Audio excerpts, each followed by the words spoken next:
Zay ihany koa no mitondrantsika makany amin'ny tontolo politika ilaina ny fitoniana eto amin'ny firenena mba hisian'ny fampandrosoana maharitra hoy ny fanazavana no entin'ny Prime Ministre teo aloha Andriamatoa Jean-Omer Birzika raha ny fanazavana ity mpanao politika ity anefa dia miainga avy any amin'ny fitondram-panjakana no ahafahana mametraka voalohany tena fitoniana. Ilay hoe tsy tokony ho ezintsony ny korontana marina zany fa raha izay zany mitanjona dia tsy maintsy atao zay tsy ampisy an'izay ary ny fiheverako azy ny avy ao amin'ny fanjakana ny tokony anolo-tanana voalohany indrindra hijery izay fomba rehetrarehetra tadiavana fanasoavana nyity firenena ty tadiavana ny tombontsoa iombonana hitadiavana zay rehetra ahafahana mba miteny maneho hevitra fa tsy hoe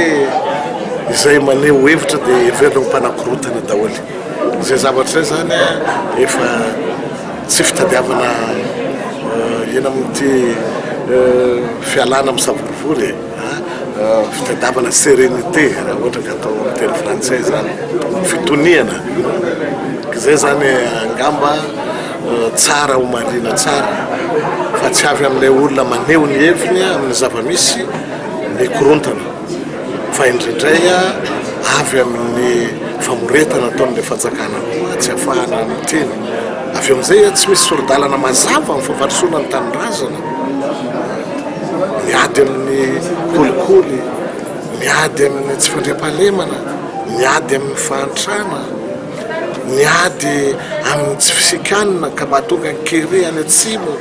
ny olana rehetrarehetra izay mipetraka eto amin'ity tanindrazantsika ity satria tanindrazana iombonana ity aoka fantatra tsara zay zavatra zay. Izay zavatra zay zany dia rehefa mahatsapa an'izay filoam-pirenena dia tokony ataony zany niezaka hiarahana mba hitadiavana vahaolana mahomby sy maharitra